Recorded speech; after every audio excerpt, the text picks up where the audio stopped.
stare at the sun, I know it is a blessing. Yeah.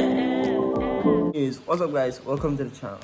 So as you can see now it's night time. I just realized I didn't have an intro for the video. I wasn't expecting to shoot up one today. I just happened to see one and happened to get a clip of me shooting it for Instagram, so I'll just use that to make the video. Anyways, hope y'all enjoyed. I'm gonna roll the clip.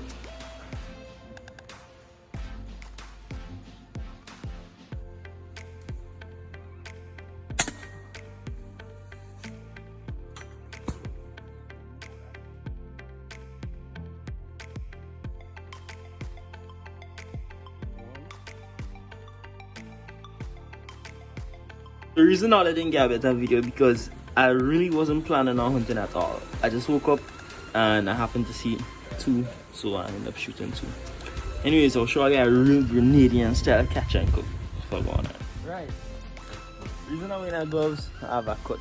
I don't want stuff, cut something to infect the cut.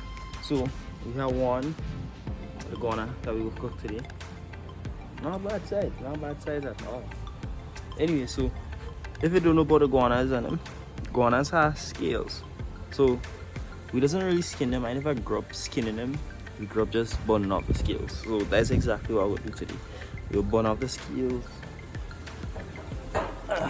with this sort of torch here.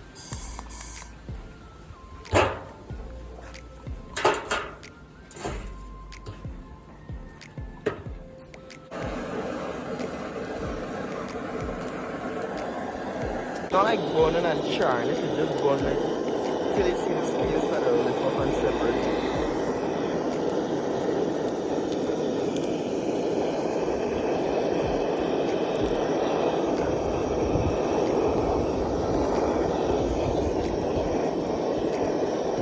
The whole thing.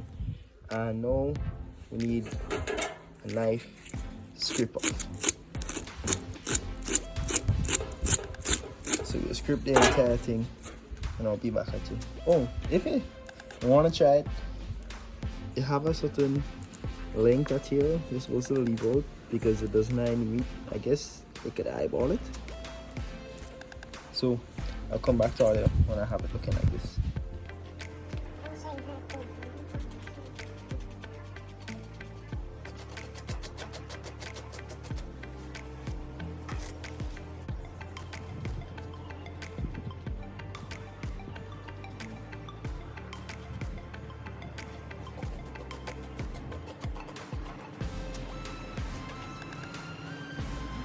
Okay, so you can see I have all the scales off for most of it. The rest I will clean out with the water. But that is how it's supposed to look. Right, so the next step is getting the guts up. You need a good sharpening knife. So currently sharpening this knife so we can get the job done easier and faster. Right, let me just show you how to clean it while we're cleaning it. So we cut out the hands, the head, and the tail. So right here, so. And then you see has a line. Then following the line come right down past. So around here, so.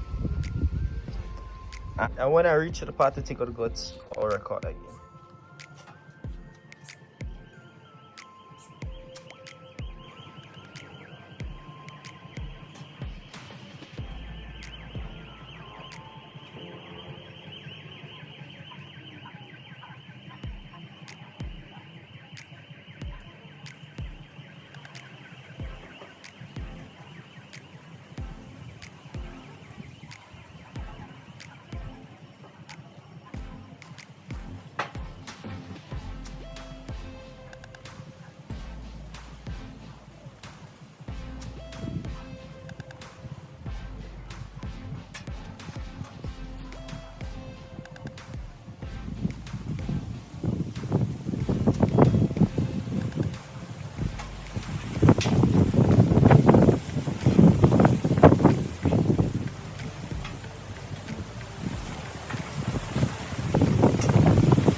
Right, so this is how it's supposed to look when it's clean.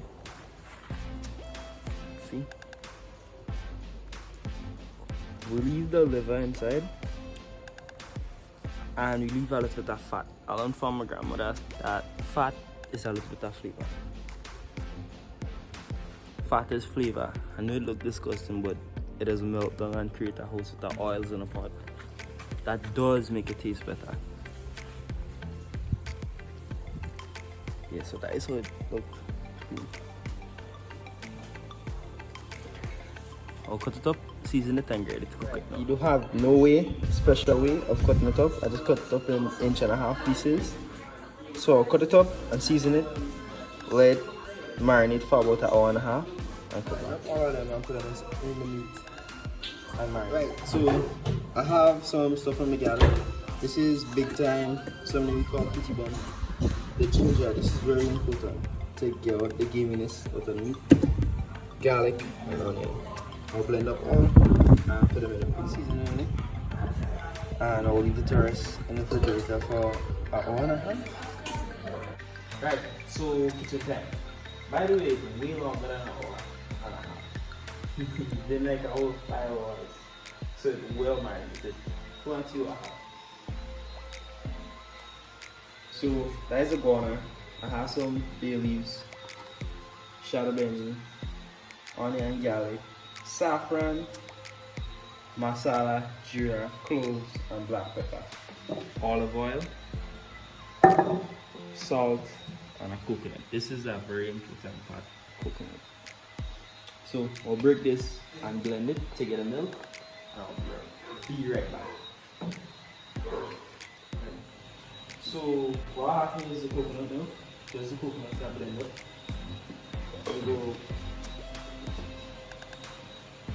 We go strain it out now.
Right, so we just mix it with water for the recipe.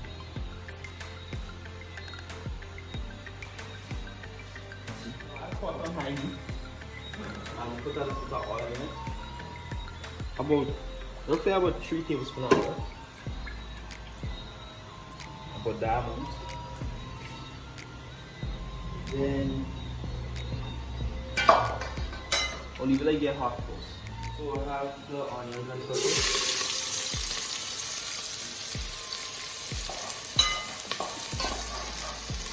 Everything except the iguana going in right now. The saffron, the jeera, and everything else.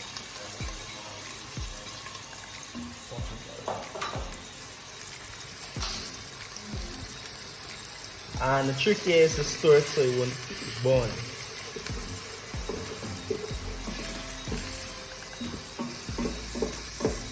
There's a recipe that my grandfather used to use, and I learned it through my father, so it's a kind of tradition also.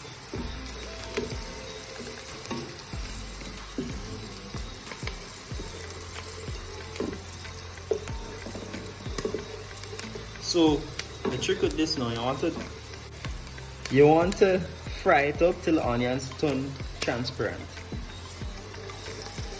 So you have to keep a close eye on it. It's hard to tell with the curry. I will add a little bit of water just before I put the iguana in the pot.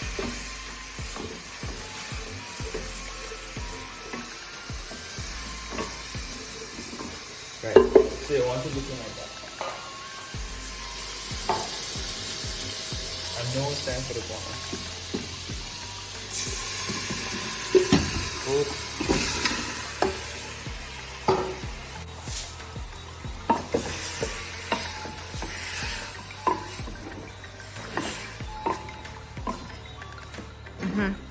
Right. So, time's up. No time for the coconut milk. You see, watch how it's supposed to look. It's supposed to simmer. Right? Add the coconut milk.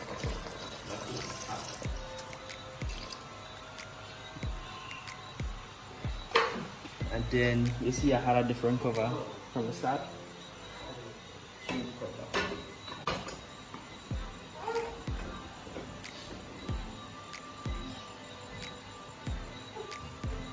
Right, I leave it for 15 to 20 minutes, roughly.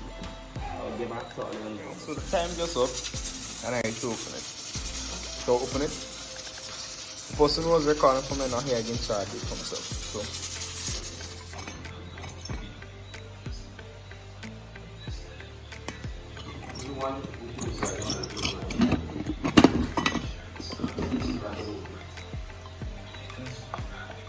So that's how it's supposed to look. If you can see, it started to like break apart. So I mean it, bro, nice and tender. I'll just let you rest for a little bit, then I'll take it out and show you. Right, so my cameraman just leave me. Just take it out and put it in a plate. We'll give all the other tasting. Hopefully it tastes good.